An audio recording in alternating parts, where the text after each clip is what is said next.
I'm your host, Jason Callio. Remember, a verb is an action, and knowledge not applied is useless. So what action are you going to take now? It is a choice. Stay tuned for the forum where we're going to have a discussion about social media used at trade shows. Thanks for watching.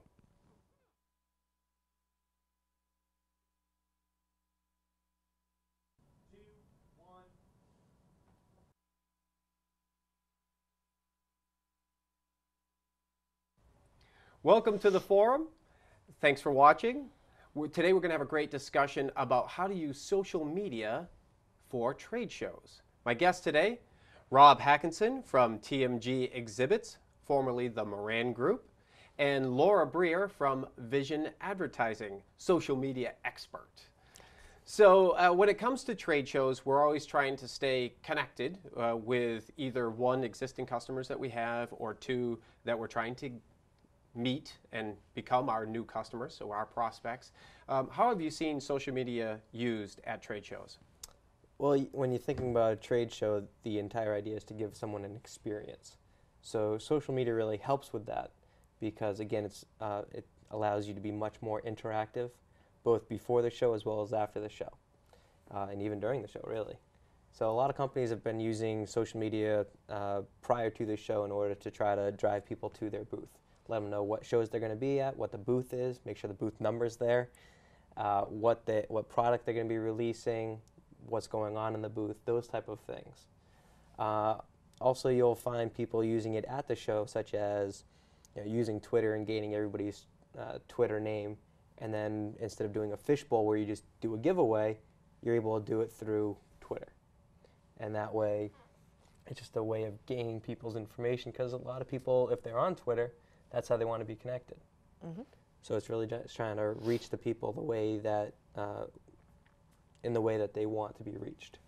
Whether it's an email or the phone or through whatever social media. Facebook or Twitter, Foursquare. I mean, you can probably even look at Foursquare during the actual trade show and seeing who wants to be the mayor of this booth. Yeah. You could do that eventually as it catches on more and more. But using, pictures, video, those type of things, both at the show as well as after the show, in terms of follow-up, I think that can be very huge. And I would say probably at this point, we haven't evolved to the point where everybody out there is using social media for sure. And so it's good to have it as part of your strategy. Regardless. Yeah, built in, because as time progresses, I think it is woven into part of the fabric of our youth these days. Mm-hmm. Laura, what's your take? Do you think that it makes a difference whether it's Twitter or whether it's Facebook or whether it's LinkedIn? Do you think that matters? It does. I mean, you definitely want to be up with the ones that are most relevant with people and really participating with the things that people are using. If you're getting a lot of people saying that, hey, we're on Facebook, then you should probably be on Facebook. I would probably say that you want to figure out who your audience is before you get there, so that way you have an idea of exactly what tools you should set up. I mean, if it were me, if I was doing like a multi-day show or something for my company, I'd probably be doing like videos of like relevant segments, showing somebody winning one of the drawings, put that on our Facebook page, do a link from Twitter, have it on my LinkedIn page, stuff like that. I mean, each of those utilities that I just mentioned, they have very, very different uses, and being able to use them in the same manner, it doesn't really work. So if you create like a Facebook campaign, it's not really going to translate that well to Twitter or LinkedIn, and vice versa for the other ones. I'm sure you would agree. Mm-hmm. So I'd probably want to push out video to let people know what's going on, especially if I was going to be doing the event again. I would definitely take a lot of video and like edit it and turn it into like little snippets that I could like release periodically throughout the year to build hype. And that's kind of what you talked about, like with the Twitter and getting people excited and involved and all that stuff. And it's really just a matter of getting people to rally their support behind you and get them to do it where they want to do it. Doesn't matter where you want to do it, it's where they want to do it. And there are unique tools out there right now. A new company called JitterJam. They actually just released their product this past March, and what it does, it's a CRM for both not only customer retention management system, not only email, but also for Twitter, for Facebook, and it also has phone in there as well.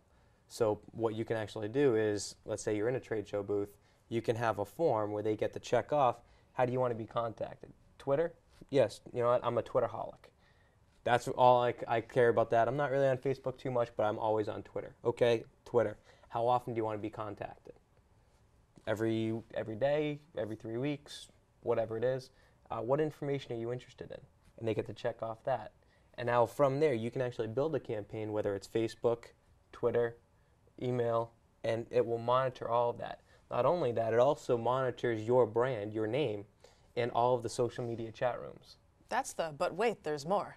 Yeah, exactly. But that, and having that type of a tool, so now you can actually see what people are saying about you via social media.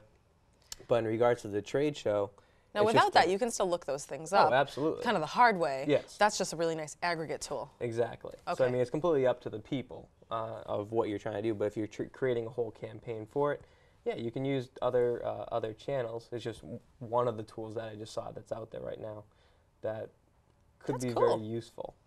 And you know, on another, how to use social media at a trade show. I mean, you can really take that and create a whole marketing campaign using the social media from a trade show.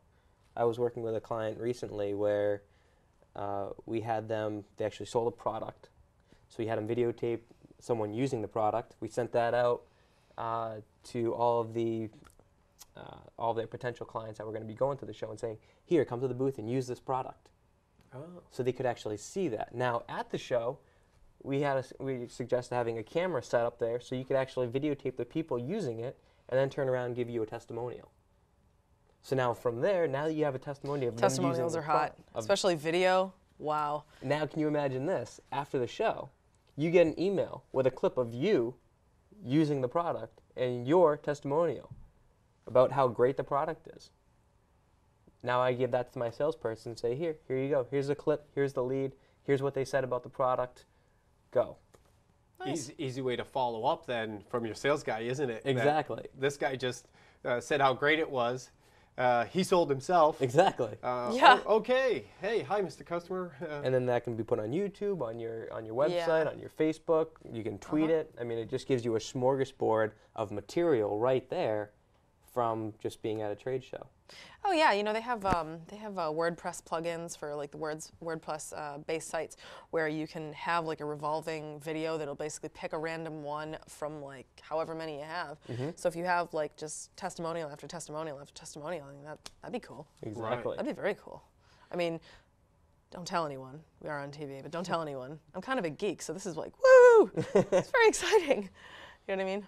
So when, from a standpoint too, if you had presentations that you were doing in your booth to either present a product or what have you, like you said, people were using it, but if you were giving, I hate to say the pitch, but you were trying to explain what it was, those would be the type of things that you could be videoing and then putting onto your social media so that whoever couldn't go to the show, they're able now to see it, and it's almost like them. Yeah, but you can also use that for like training materials as well. I mean, think about it. If you're like able to like videotape a sales pitch, then you can sit there, have somebody transcribe the whole thing, and then they can actually have a format of this is how you actually sell the product. And by the way, it's up on YouTube in case you need a demonstration. Ta-da! Right. That's That'd be cool, right? I find that so funny with trade shows because so many people, you know, they look at just exhibiting. They look at, oh, making sales, but there's so much more opportunity, especially in this world right now with social media, because there's so much buzz and there's so many things going on. Yeah. That you just need to kind of, you know, speak louder than everybody else or get more out there to be found. Well, yeah, and with a trade show, it's how far outside of your booth do you stand? You know, are you the guy sitting behind your table? Hello. Or are you the one out in the booth like me? Hey, come on in, come say hello, you know? Exactly. You know, I get a ton of leads when I go to those things because I talk to people. Oh, yeah, you work it. absolutely, I work the show. Yeah, and I follow up just like the advice you gave. So, you know, and you can follow up using all these great tools. And I mean, you know, if it's not even a huge show, a lot of times you can just say, hey, listen, find me on Facebook, check out my page, become a fan, at which point then they're opting into your marketing, opting into a relationship building. Maybe they'll connect with you because you guys like hit it off or something. And then who knows, maybe there'll be a huge sale for you.